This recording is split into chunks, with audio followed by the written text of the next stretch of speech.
So, a basic introduction to nuclear fission and nuclear fusion in terms of the scientific principles.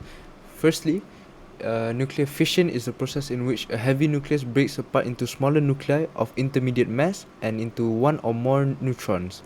Because the heavy nucleus is less stable than its products, the process releases a large amount of energy, and the crucial factor in the bomb's design, which is also known as the atomic bomb, is the determination of the critical mass for the bomb. The critical mass basically means that it is the smallest mass of material that will start a chain reaction in a nuclear bomb or reactor.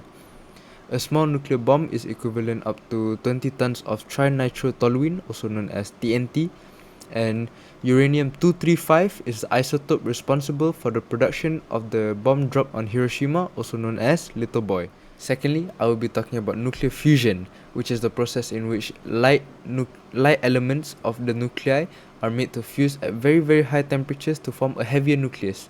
And this process releases energy because the total mass of the resulting single nucleus is less than the mass of the two original nuclei, and the leftover mass becomes energy. Such a process releases a greater amount of energy than nuclear fission and is used to make the hydrogen bombs, also known as thermonuclear bombs. And these bombs provide an enormous explosive power that results from an uncontrolled self-sustaining chain reaction in which isotopes of hydrogen combine under the extremely high temperatures to form helium in a process known as nuclear fusion. And the high temperatures that are required for the reaction are produced by the detonation of an atomic. Next, I'll be talking about the destructive power of nuclear weapons. So first, let's start off with Hiroshima and Nagasaki bombings, which were dropped in 1945, which both undergo nuclear fission when dropped. So first, Hiroshima was nicknamed Little Boy, and the deaths it caused was around 66,000 and injured 69,000. And by the end of 1945, it killed around 140,000 people. And the area destroyed was 13 square kilometers. And next is Nagasaki, which is also known as the Fat Man, and it killed around 39,000 people and injured 25,000 people. And the total deaths were around 70,000, and the area it destroyed was 6.7 square kilometers. And for the nuclear fusion bombs, also known as thermonuclear bombs, it's the Tsar Bomba, which was dropped in 1961 and created by Soviet Union.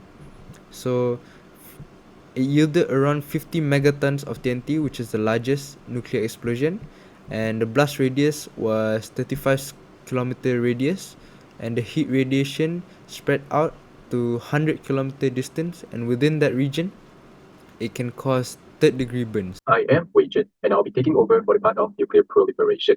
So, nuclear proliferation refers to the spread of nuclear weapons and related technology to states that do not currently possess them. And there are a few concerns of nuclear proliferation. First, of course, the security and stability. We have the regional arms races and accidental or intentional use. So, regional arms races, the acquisition of nuclear weapons by one country can trigger neighboring countries to pursue their own nuclear capabilities, leading to regional arms races and increase the instability. And for the accidental and intentional use, the more countries that possess nuclear weapons, the greater the risk of their use, whether it is accidental or intentional. So this can stand for miscommunication, miscalculation, or technical failure. And next, we have the terrorism. So nuclear terrorism, its non-state actors such as terrorist groups might acquire nuclear materials to create weapons or mass destruction. So the proliferation of nuclear materials increases the risk that these materials could fall into the wrong hands.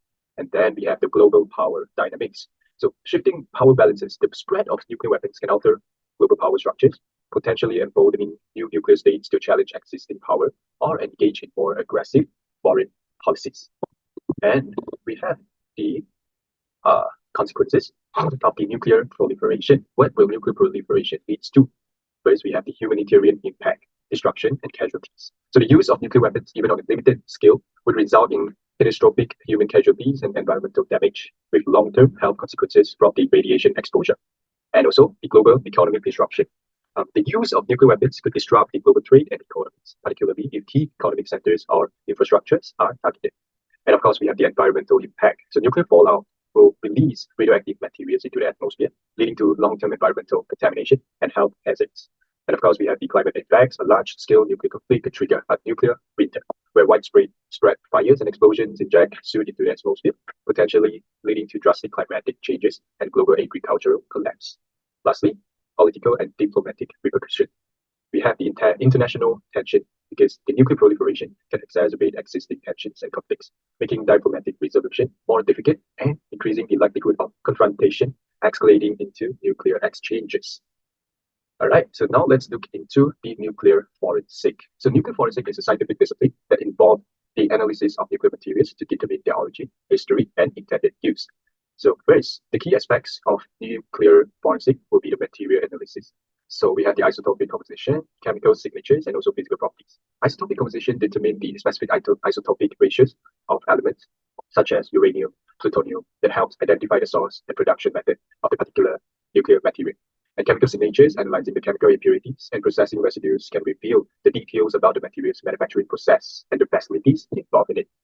And physical properties, examining the physical form of and morphology of nuclear materials, such as the particle size and shape, provides additional clues about their origin and handling. And we have the radiometric dating for age determination. So techniques like uranium lead dating can estimate the age of nuclear materials, which helps in understanding the timeline of their production and use. And lastly, a library is a database comparison. So nuclear forensics relies on comprehensive databases containing known signatures of nuclear materials from various facilities and countries. Comparing seized or recovered materials against these databases can help identify their provenance. So what are the rules in preventing nuclear proliferation for the nuclear forensic? First, deterrence, tracing illicit materials. So the ability to trace nuclear materials back to their source act as a deterrent to states or non-state actors considering illicit nuclear activities. So the threat of being identified and held accountable can dissuade potential proliferators. And then we have the law enforcement and prosecution, criminal investigation, and the international cooperation, especially the IAEA, the International Atomic Enforcement Association. All right. So criminal investigation, nuclear forensics provides crucial evidence for law enforcement agencies to investigate and prosecute those who are involved in illegal nuclear activities.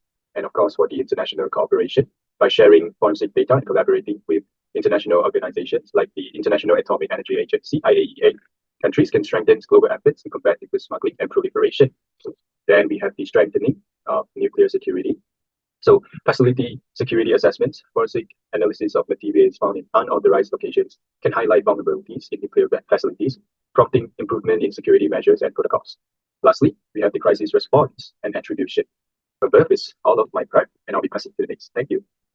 So hello everyone, my name is Shamsul Shahdin, and I'm going to talk about the importance of nuclear disarmament and the international cooperation towards the usage of nuclear resources.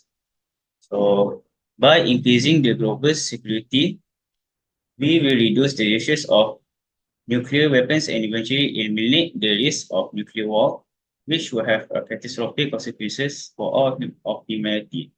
Even if there is a small nuclear conflict, it could cause massive loss of life, environmental destruction, and long-term health impacts in that area. So the nuclear weapons testing and potential use have a devastating environmental impacts. So by disarmament of the nuclear weapons, it reduces the risk of environmental contamination from radiation, preserving the ecosystem and public health. By using the international cooperation, it can help ensure that technology is used for peaceful purposes, such as energy production and medical application, rather than for weaponization. Also, the international cooperation in nuclear disarmament helps to prevent the spread of nuclear weapons to more countries or non-state actors. The fewer nuclear weapons and the fewer actors that possess them, the easier it is to manage and secure them. If we manage to secure the nuclear weapons, it can be allocated to other critical areas such as healthcare, education, and infrastructure, improving overall human welfare. Because by maintaining and modernizing nuclear arsenals is extremely costly, and it will benefit our economy by using the nuclear resources. Lastly, the cooperation in disarmament supports international treaties and frameworks like the Treaty on the Non-Proliferation of Nuclear Weapons. This reinforces the rule of law and promotes trust and stability among nations. So that is all from us.